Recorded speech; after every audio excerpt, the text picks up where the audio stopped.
following announcement has been paid for by the new Howl Order.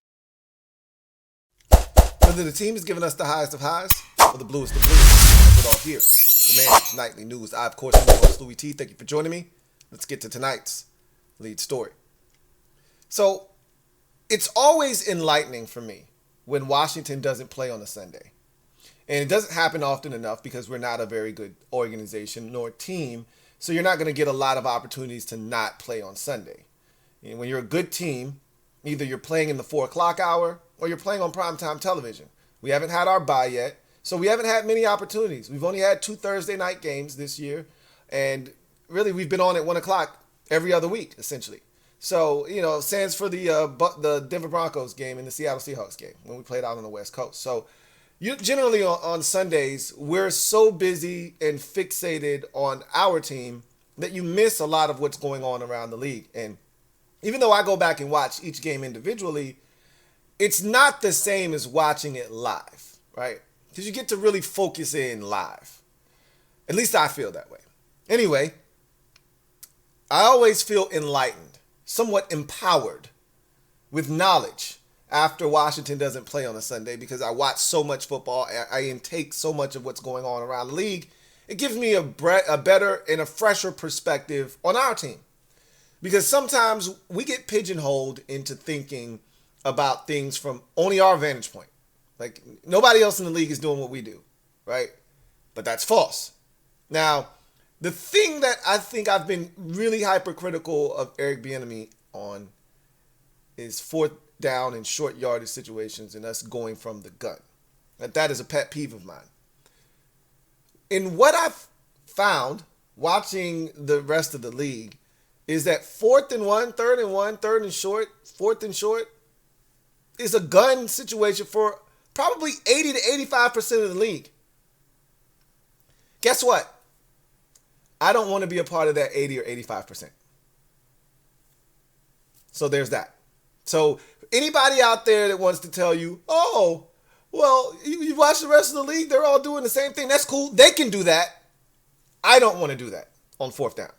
And so many people have explained to you the advantages of going under center in a short yardage situation.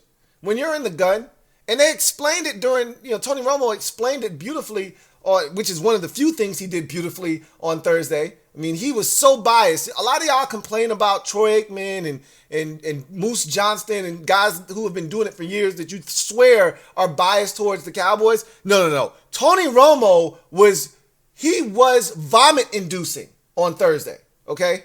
Vomit-inducing. However, he did leave one gem behind, which was explaining why going from the gun in 3rd and short and 4th and short makes absolutely no sense for the offense. Now, I will say, and I said this on the post game on Thursday, that 3rd and 1 call, not terrible, because you got one-on-one on the outside and Terry had a step, and if Sam throws a better ball, you probably have either a touchdown or you've got 1st and goal inside the Cowboys, 10-yard line. But I'd like to see Terry fight for that a little bit more, but a better ball, and we might have a better result. And you got to take those one-on-one opportunities when you get them, and they had one on 3rd and 1. I'm not upset about that, but I'm also on record as saying, and I'm going to double down on that right now, if you're going to take that 3rd and 1 shot down the field, you better damn well have a foolproof, airtight 4th and 1 call coming up. Because we're not the Eagles. We don't have the brotherly shove in our back pocket so we can be aggressive on 3rd and 1, knowing that if we don't get it, we can always come back to the brotherly shove and you can't stop it. We don't have that. Most of the league doesn't have that. But if you're going to go for the jugular vein on 3rd and 1, you better damn well on 4th and 1 be ready to go quarterback sneak. You better damn well be ready to go under center and do some creative shit, or you better be ready to block it up under center and run the bitch and get the 1st down. You better have some kind of play that is going to net us the 1st down, because you had 2 opportunities to get 1 yard and you failed on 3rd down. So you better not fail on 4th down. And for you to come with that weak-ass gun run with Jahan Dotson coming across the formation, running into the running back, and nobody blocking, that shit was weak. which leads me to something else. I've been doing a little bit of homework, and we'll talk about that a little bit more as we get deeper into today's show. But I watched a movie with my wife, and I told you guys probably like 2.5 months ago, and I was asking for suggestions and things of that nature, that me and my wife, we're movie buffs. Now, buffs, that's a strong term, okay? We're not watching every and anything that comes out. We stay in our lane. We like specific movies, specific genres of movies. And, we like what we like, and we tend to not veer too far off from what we like. That said, we watch a lot of television when we spend our time together, right? When we get a chance to unwind, the kids are in bed, or we don't have any kids, we like to just sit back and watch television, right? Just relax. As you get older, that's the kind of thing that happens. You're less out and about, you're more inside, and you just want to just relax when the kids aren't screaming in your ears or running you ragged. Anyway, we watched a movie on Netflix about 3 weeks ago, let's call it, maybe a month ago. It's called The Killers, or The Killer, right? Really good movie. If you haven't watched it, I recommend it. Now, my wife, on the other hand, didn't necessarily love it. My wife is deranged. She loves lots and lots of violence. We love the bang bang shoot 'em ups, and we also love the we call them badass movies, where the person is like, you can't kill them, and they're gonna kill everybody in their path until they get whatever desired result that they're after, right? We've all seen those movies. We love those movies too.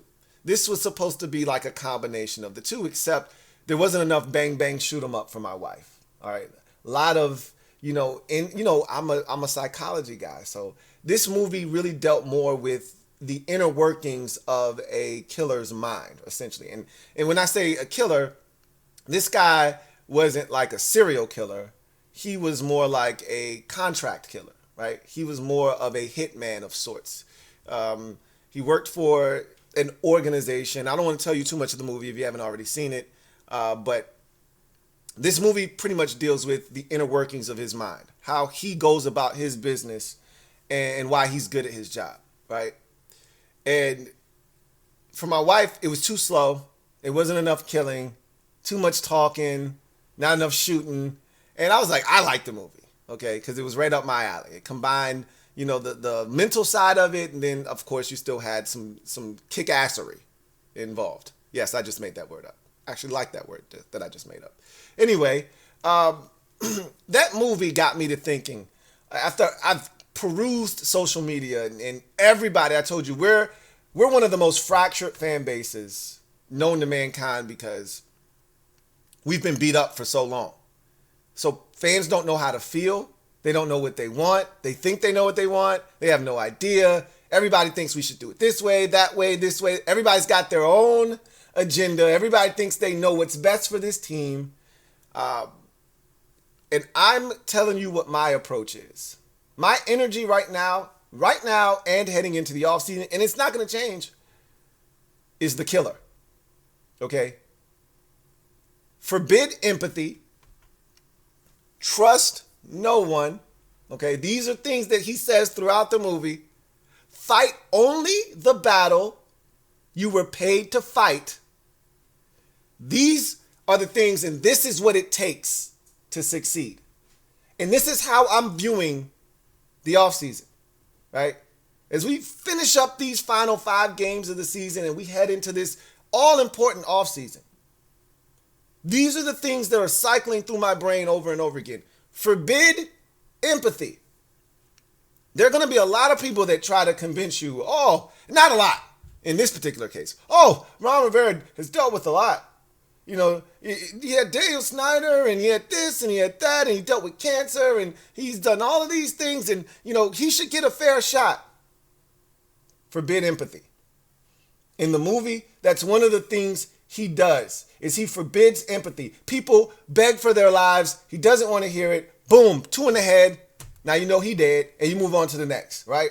And I know that's graphic, and I know that sounds really, really morbid, but in this particular case, with us and where we're going, we can't listen to those who want to be empathetic.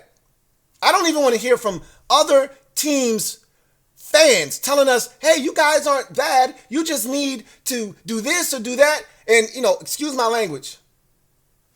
fuck what you talking about. Because you don't know nothing about this over here. You don't know what we've been through as a fan base. So I don't even want to hear the fans of other teams who are trying to be empathetic to us. I'm good. Keep your opinions to yourself. The fans within the fan base that want to be empathetic to Eric Bieniemy, oh, this is his first year as a play caller. Bullshit. You let Eric Bieniemy tell you he's been calling plays for 5 years. This is who he is. Sam throwing the ball 1,000,000 times a game is who he is. Gun runs or gun on 3rd and 1, gun on 4th and 1, that's who he is. I don't want that for my offense. The other 80% of the league can have that. I don't want it for my offense. Lacking situational awareness feels like Scott Turner to me. I don't want that for my offense. No excuses, no empathy. He has to go. Ronald already has to go. There's no empathy for him. Jack Del Rio, already gone. No empathy for him. Jennifer King, love her to death. Randy Jordan, love him to death. No empathy for none of them. Everybody's got to go. Forbid empathy. You want to extend that to the players? Knock yourself out. That could even include Sam Howell for you. That's not including Sam for me. But all of these players that Ronald Rivera and company brought here, all bets are off. There's only a select few players. And in that movie, there were only a select few people he had empathy for. Okay? Those were the closest, those who were closest to him. People that he cared for, and there were only a select few. One in particular. Anybody that she cared about, they got a pass to. That was it. Okay? Outside of that, it's fair game. That's how it is here. It's Sam, it's Terry, it's Jonathan Allen, it's Deron Payne. You know, it's a select few. Sam Cosmi. I'm not listing a bunch of dudes that have to be saved. I'm forbidding empathy. Because everybody here has loser stench all over them, including the players. That includes Sam Howell. That includes Terry McLaurin. That includes Jonathan Allen and Deron. They all got loser stench on them. If this next regime comes in here and they don't want anything to do with Sam, I'm not going to love it, but I'm going to ride. I'm forbidding empathy. Sam is my guy, and I believe he's the quarterback of the future here. But I'm not empathetic for nobody. At this point, new guy comes in, and he's going to decide what direction we go in, and I'm riding. Because the way we've been doing this shit ain't working. Trust no one. This is a good one. Trust no one. All right? You're going to see a lot of shit out there. And these next two kind of go hand in hand for me, but we're going to take them one at a time. Trust no one. Even those who we call family members within this fan base, trust no one. I'm on social media, and there are people telling you that, hey, the Ronald Rivera thing that would happen here is we'd take the offensive lineman if we have a top 5 pick. Instead, we should take Marvin Harrison Jr. And I'm like, So take a receiver, hey? Yeah, interesting. So when's the last time a team was led to the Super Bowl by a receiver? Because last time I checked, receivers don't win you shit in this league. They help. You most certainly want receivers. Tyreek Hill is the most dynamic receiver. We can all agree on that right now. He's the most dynamic receiver in the NFL.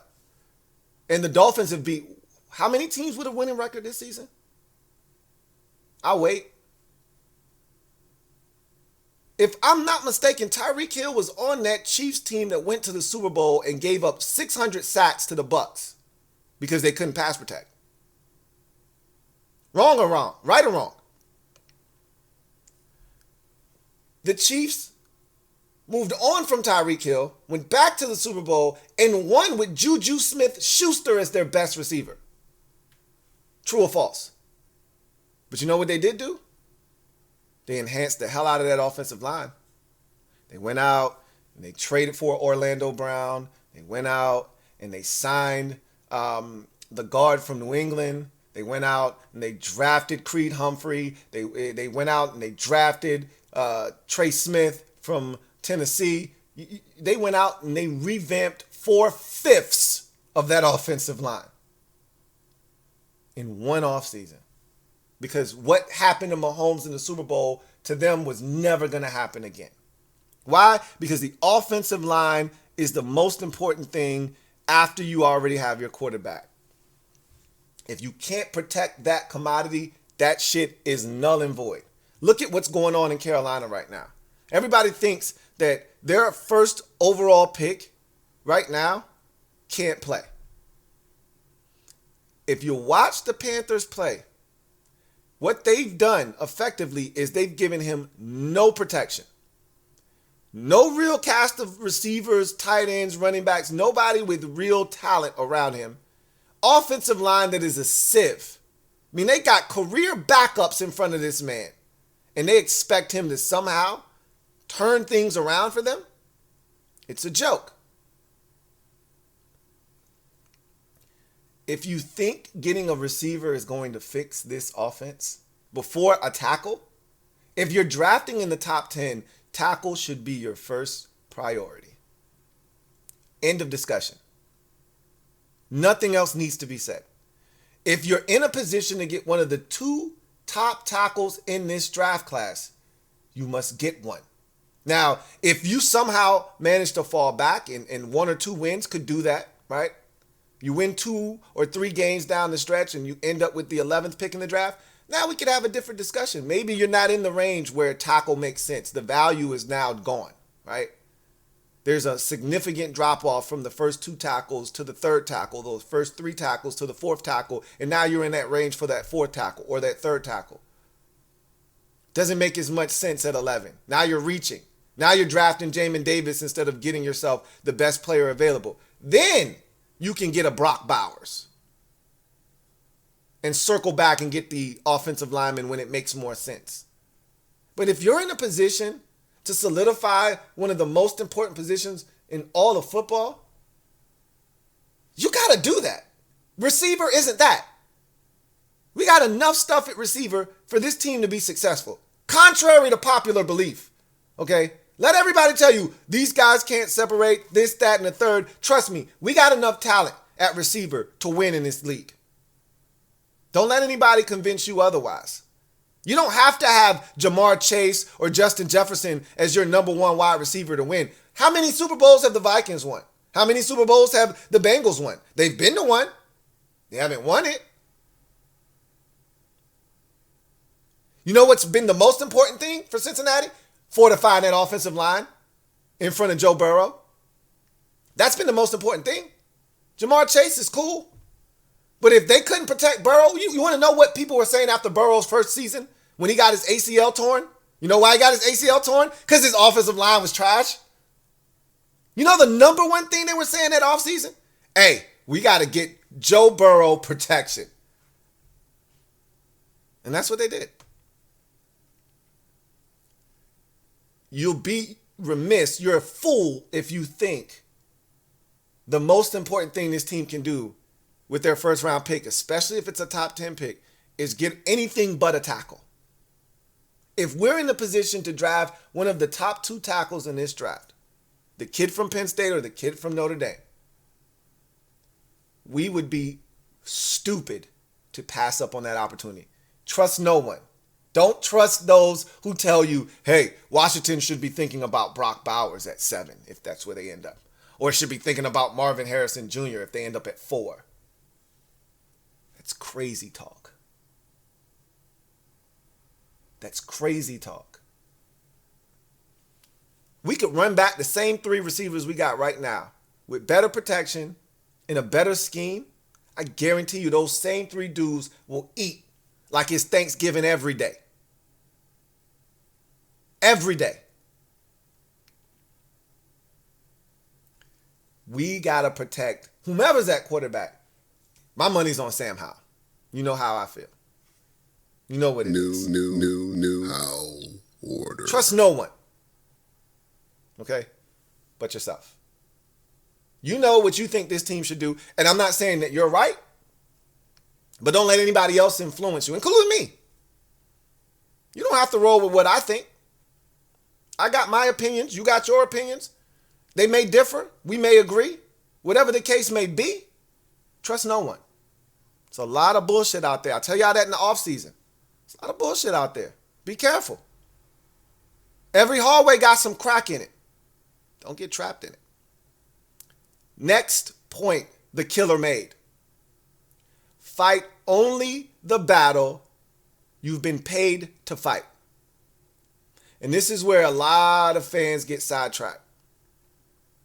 A lot of fans get sidetracked because there's so many distractions. There's so many shiny objects. When you stink as bad as we stink and you need as much as we need, you start getting all of these different voices starting to come into your head, and the killer would tell you, you got to block out the noise. You just got to focus on the task at hand, you know? So what? There's a couple of $100 bills on the dresser. Money's not why I'm here.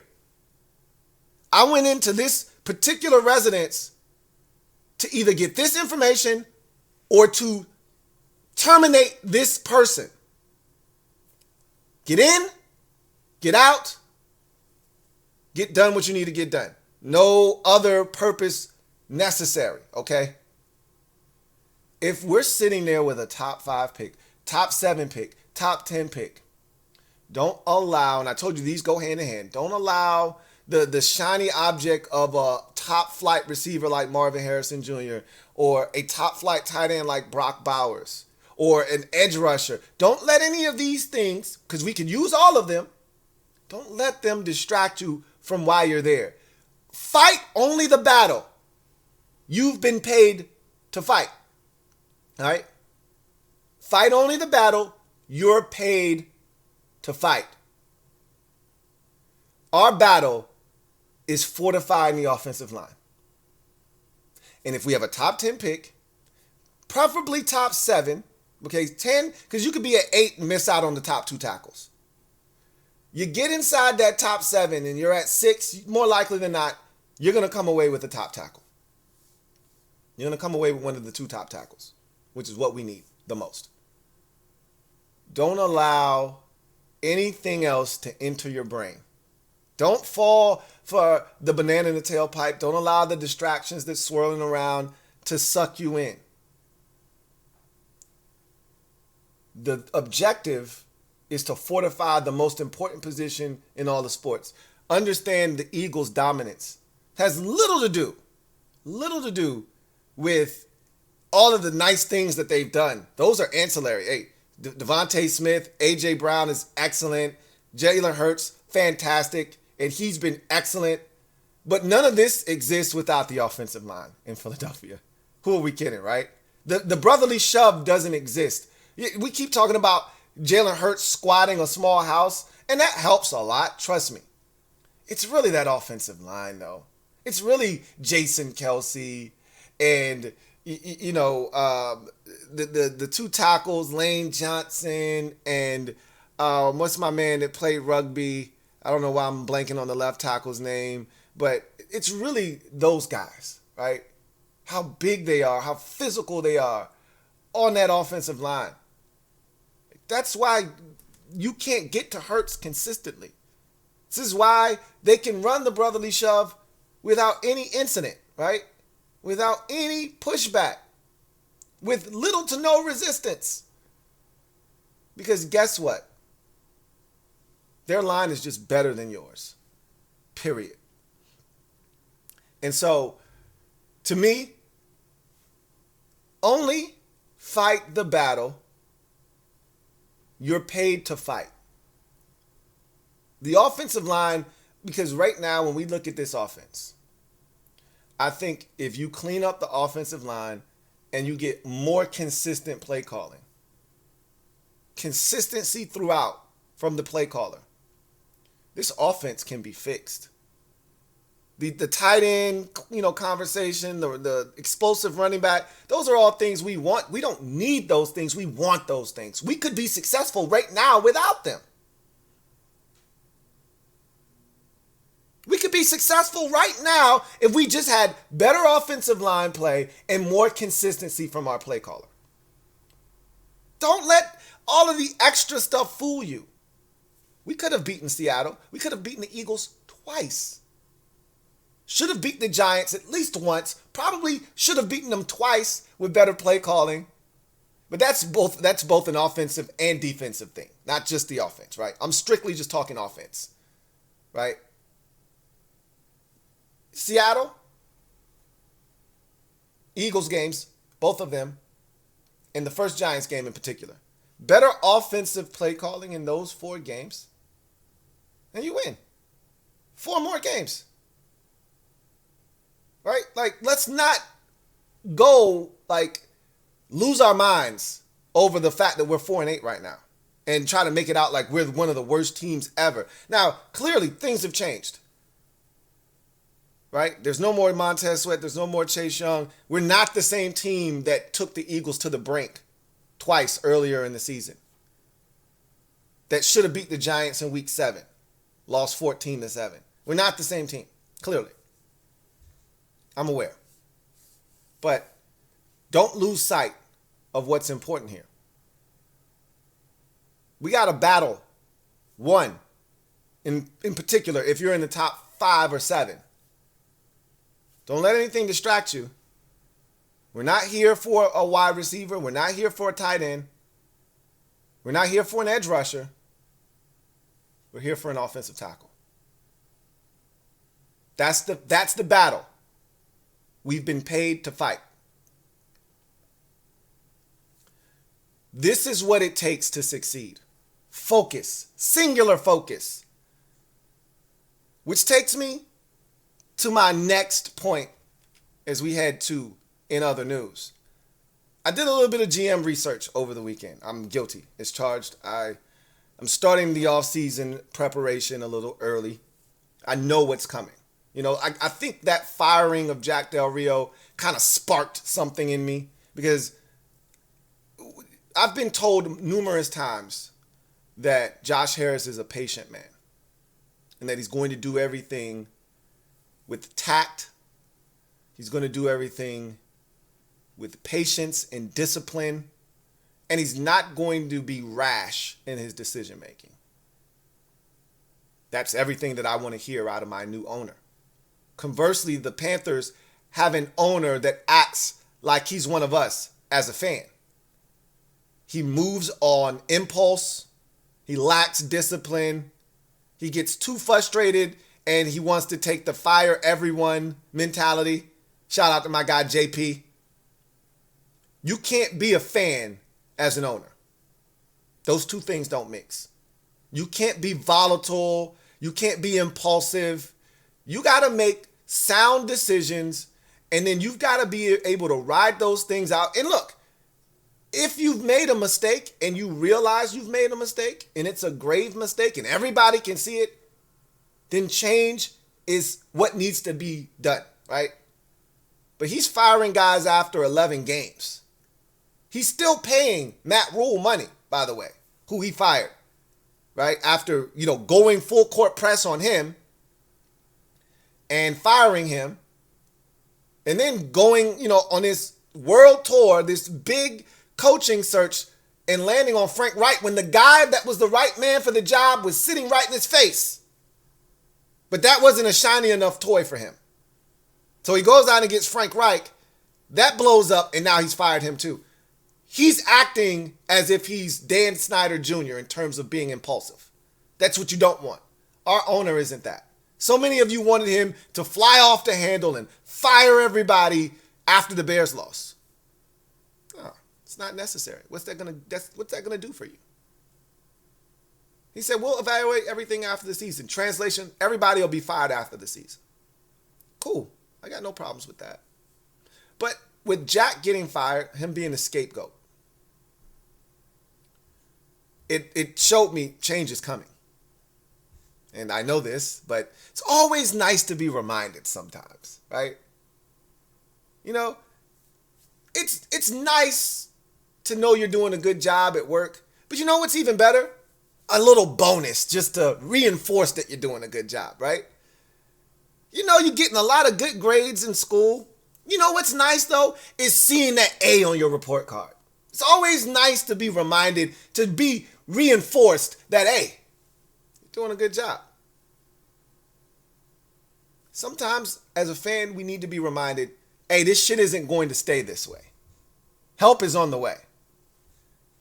That move to get rid of Jack, not a needle mover for me per se, but it did just happen to trigger something in my brain that said, hey, just in case you forgot, I know it's tough right now. 45-10 with LeBron James, D Wade, alley-oops being thrown and turkey legs being placed in Salvation Army buckets because they know they're going to get to it, which is so disrespectful on so many levels. I know it's bad, but change is coming.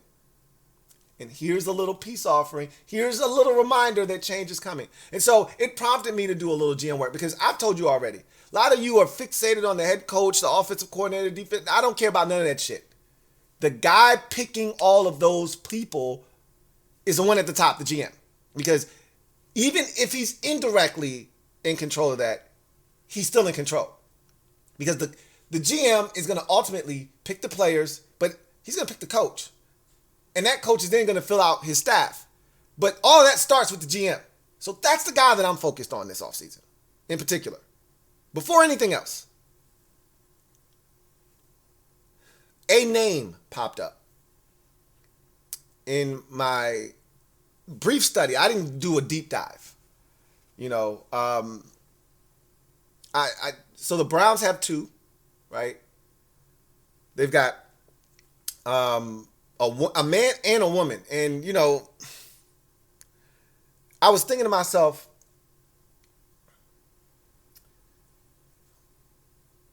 that woman, I think her name is Catherine Reich.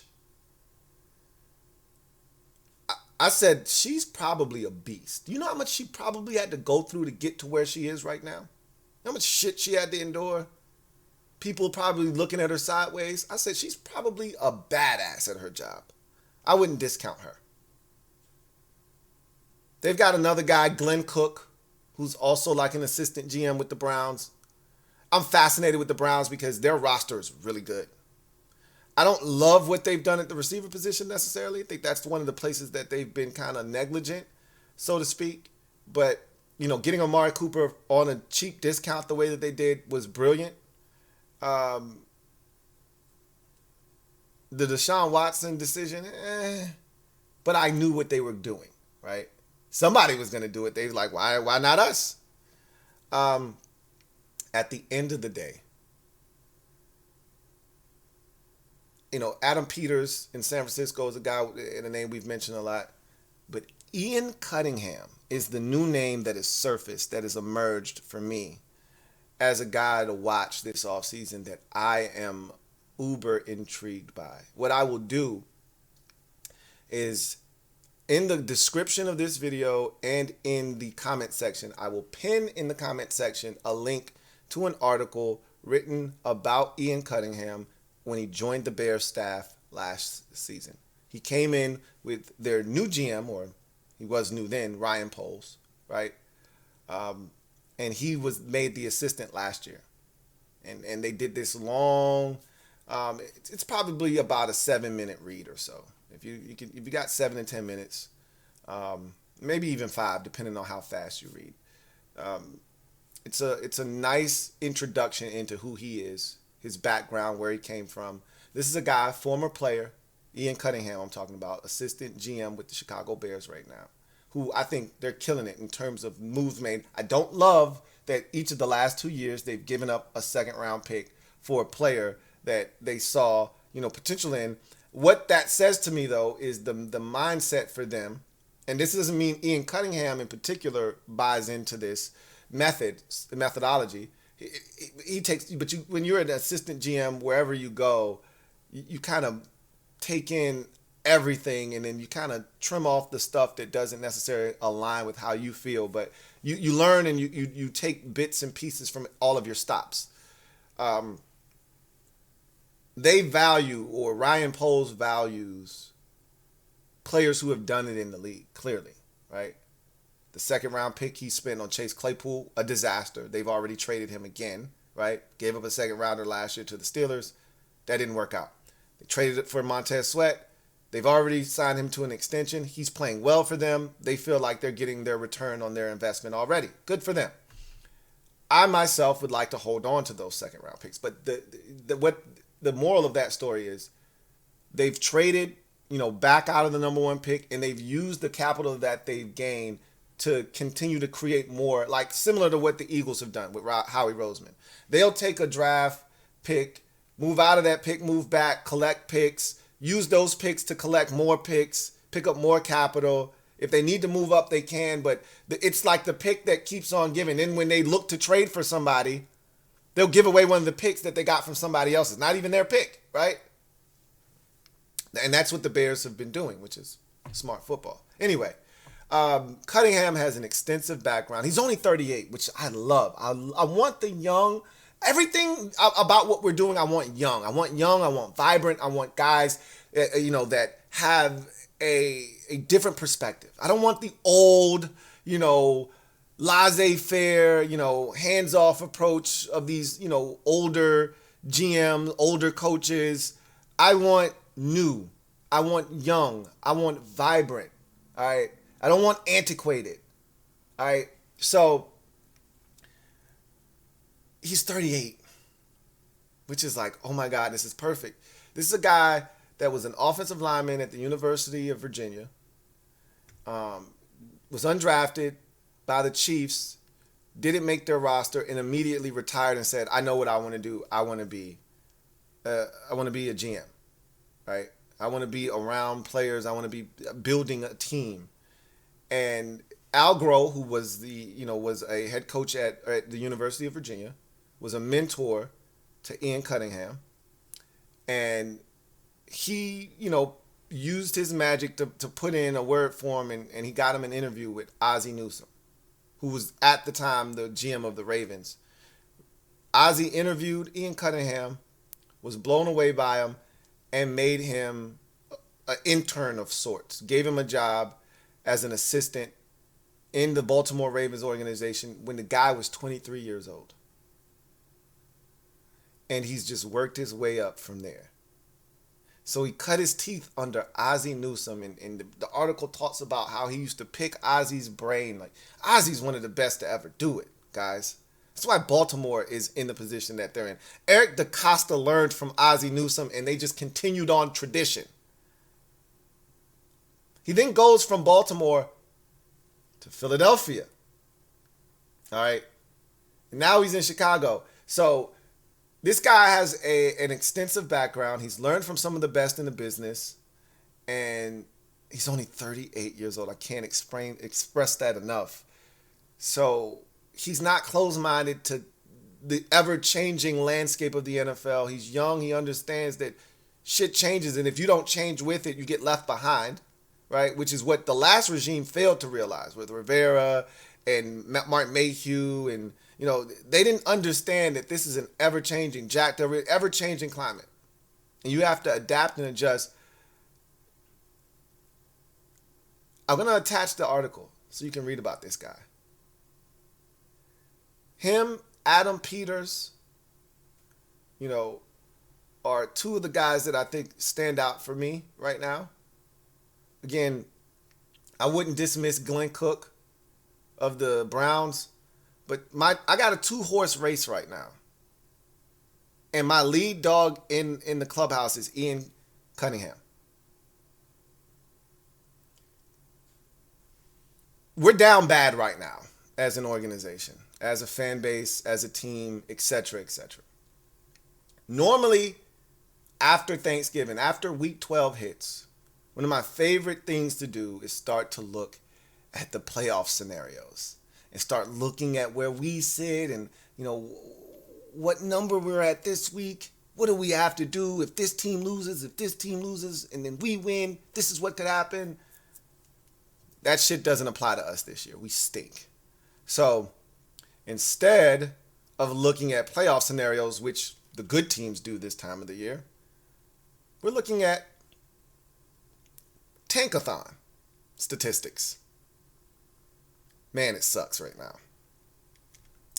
So this is what our life has come to. You know, when you're down bad like we are, this is what you're focused in on. But as I always say, everything must be done with a purpose. If you're going to lose, lose with intent. Okay? Nothing goes in vain. We don't waste anything around here. When I was growing up, my parents wouldn't allow me to waste anything because their favorite thing to say was their kids starving in Somalia who don't have fill in the blank. Okay? And it could be anything. If I'm wasting too much water taking a bath, hey, turn that water off. There's kids in Somalia, fill in the blank. Hey, you better eat the rest of your damn greens. It's kids in Somalia, fill in the blank. We ain't wasting nothing down the stretch. If we get an ass whooping, that ass whooping will be applied to our pursuit of a high draft pick. If we win a game, it sucks because it's going to move us down here on this list, but that helps in the development and the mentality of some of the players, including Sam, that are going to be here next year. So everything that we do has a purpose. We're going to assign a purpose to it. We don't take ass whoopings in vain. Okay, that ass whooping we took on Thursday got rid of Jack. Okay? Any ass whoopings that we take from here on out is moving towards getting rid of Ron and company. Nothing is going in vain. We're not wasting nothing. If it's a little crumb, we eating that shit too. Whether it's a loser crumb or a winning crumb, we eating it all up. Because everything is going to be done with purpose. So, as you can see right now, we are currently 5th in the NFL draft if it were to begin today. Now, obviously, still 5 games left. We haven't had our bye week. As you can see, a lot of teams are at 4 and 7. We've played an extra game. We still have one more game to go before our bye week. So this could change drastically. As other teams continue to play more games, we sit out one, they continue to lose, we could see ourselves come down this list quite a bit. Understand that Tampa Bay plays in a bad division with Carolina. I don't even know if they've played Carolina yet. They're going to win at least one more game. I know they haven't played Carolina twice. Okay, I don't think they've played Carolina at all.